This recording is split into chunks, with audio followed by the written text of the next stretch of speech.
Assalamualaikum warahmatullahi wabarakatuh. Perkenalkan, saya Ageng Wiryaji dengan NIM C1 Channel 24084. Saya mahasiswa Universitas Jambi, Prodi S1 Akuntansi. Pada kesempatan kali ini, saya akan mempresentasikan tugas mata kuliah perpajakan 2 dengan judul Konsep dan Dasar Hukum Pajak Penghasilan. Adapun dosen pengampu pada mata kuliah kali ini ada Bapak Dr. Wirmi Eka Putra, SE MSI, dan Ibu Restu Hanin Anissa, SE MAK. Baik, sebelum masuk ke pembahasan, adapun kita harus mengetahui apa sih pajak itu. Pajak merupakan salah satu sumber penerimaan negara yang memiliki peran penting dalam mendukung pembangunan nasional. Di antara berbagai jenis pajak yang berlaku di Indonesia, salah satunya adalah pajak penghasilan. Baik, pengertian pajak penghasilan. Pajak penghasilan atau PPh adalah pajak yang dikenakan kepada subjek pajak atas penghasilan yang diterima atau diperolehnya dalam satu tahun pajak. Penghasilan yang dimaksud mencakup setiap tambahan kemampuan ekonomis yang dapat digunakan untuk konsumsi maupun menambah kekayaan. PPh atau pajak penghasilan tidak hanya dikenakan kepada orang pribadi, tapi juga badan usaha seperti PT, CV, koperasi, dan sebagainya. Adapun landasan hukum pajak penghasilan adalah Undang-Undang Nomor 7 Tahun 1983 yang terakhir diperbarui melalui Undang-Undang Nomor 7 Tahun 2021 tentang harmonisasi peraturan perpajakan atau HPP. Masuk ke materi selanjutnya, yaitu ada subjek pajak. Subjek pajak adalah orang atau pihak yang bertanggung jawab atas pajak penghasilan yang diterima atau diperoleh dalam tahun pajak maupun bagian tahun pajak. Subjek pajak yang menerima atau memperoleh penghasilan dalam Undang-Undang PPh disebut sebagai wajib pajak. Nah, menurut Undang-Undang PPh, subjek pajak penghasilan terbagi menjadi beberapa jenis. Di antaranya, yang pertama ada subjek PPh orang pribadi. Nah, wajib pajak orang pribadi adalah subjek yang wajib pajak orang pribadi adalah subjek pajak penghasilan bagi yang mencakup orang pribadi yang bertempat tinggal atau berada di Indonesia maupun di luar Indonesia. Nah, subjek pajak orang pribadi ini dibagi menjadi dua. Yang pertama ada di dalam negeri dan luar negeri. Nah, subjek pajak PPh orang pribadi dalam negeri adalah WNI atau WNA yang bekerja dan memperoleh penghasilan serta berdomisili atau berkediaman tetap di Indonesia lebih dari 183 hari dalam jangka waktu 12 bulan. Atau yang dalam satu tahun pajak ada di Indonesia mempunyai niat untuk tinggal di Indonesia. Lalu yang kedua ada subjek PPh orang pribadi luar negeri. Subjek pajak penghasilan orang pribadi luar negeri adalah mereka yang tidak berdomisili di Indonesia dan tinggal kurang lebih dari 183 hari di Indonesia dalam jangka waktu 12 bulan. Subjek PPh orang pribadi luar negeri ini berlaku bagi yang menerima atau memperoleh penghasilan yang bersumber dari Indonesia maupun melalui bentuk usaha tetap di Indonesia. Lalu yang kedua ada subjek PPh warisan yang belum terbagi. Menurut pada UU PPh nomor 36 tahun 2008, yang dimaksud warisan belum terbagi sebagai subjek pajak PPh di sini agar pengenaan pajak atas penghasilan yang berasal dari warisan tersebut tetap dilaksanakan. Artinya, warisan yang ditinggalkan oleh subjek pajak dalam negeri ini mengikuti status pewaris. Lanjut, yang ketiga ada subjek PPh badan.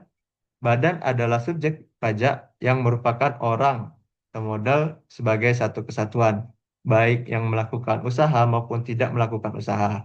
Nah, badan ini bisa berupa perseroan terbatas atau PT, bisa CV, bisa firma, koperasi, yayasan, dan lain-lain.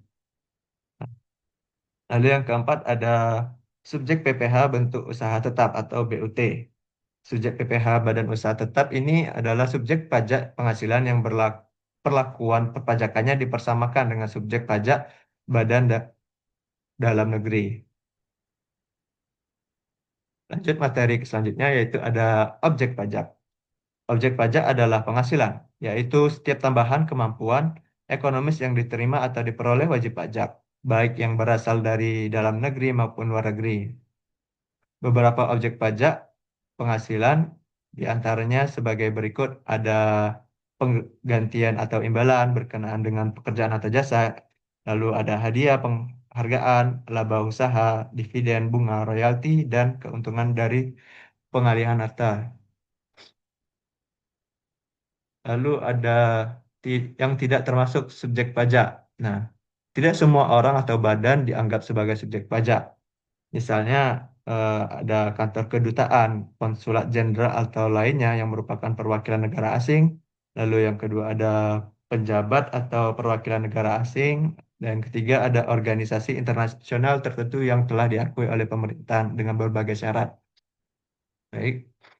Lalu yang kedua, yang selanjutnya ada yang bukan termasuk objek pajak. Tidak semua penghasilan termasuk objek pajak.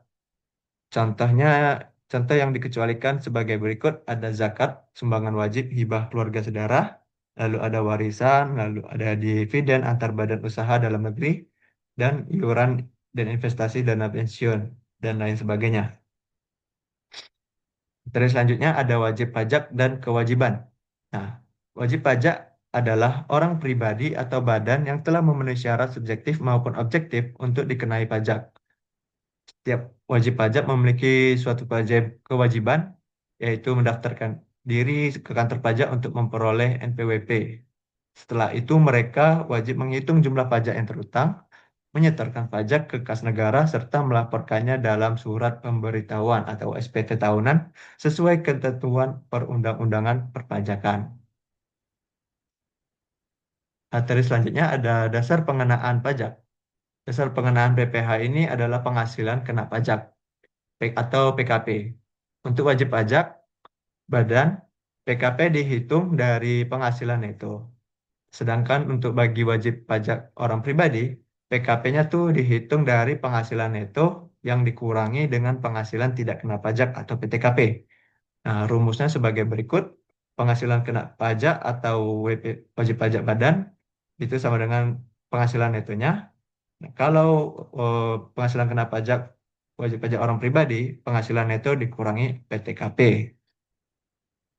Selanjutnya kita akan membahas tentang penghasilan tidak kena pajak atau PTKP. PTKP adalah penghasilan yang tidak dikenakan pajak karena dianggap sebagai kebutuhan minimum untuk hidup layak. Nah, sesuai pasal 7 Undang-Undang PPh nomor 36 tahun 2008 dan Peraturan Menteri Keuangan nomor 100 tahun 2016, besarnya PTKP bagi wajib pajak orang pribadi adalah 54 juta per tahun atau 4.500.000 per bulan. Artinya, jika penghasilan tidak melebihi batas PTKP, maka tidak ada PPh yang dikenakan. Namun, jika penghasilan melebihi batas tersebut, maka hanya kelebihan penghasilan yang menjadi dasar pengenaan pajak. Baik, materi terakhir yaitu tentang dasar hukum pajak penghasilan. Dasar hukum pajak pengenaan pajak penghasilan telah diatur dalam Undang-Undang Nomor 7 Tahun 1983. Nah, undang-undang ini telah beberapa kali mengalami perubahan atau revisi, yakni melalui Undang-Undang Nomor 7 Tahun 1991, Undang-Undang Nomor 10 Tahun 1994, Undang-Undang Nomor 17 Tahun 2000, Undang-Undang Nomor 36 Tahun 2008, dan yang terakhir yaitu Undang-Undang Nomor 7 Tahun 2021 tentang harmonisasi peraturan perpajakan. Perubahan tersebut telah dilakukan untuk menyesuaikan dengan kondisi perekonomian, perkembangan global, serta kebijakan pembangunan nasional. Baik, untuk sekian presentasi dari saya. Mohon maaf apabila terjadi beberapa kekeliruan atau kesalahan. Saya minta maaf. Saya akhiri. Wabillahi taufiq wal hidayah. Wassalamualaikum warahmatullahi wabarakatuh.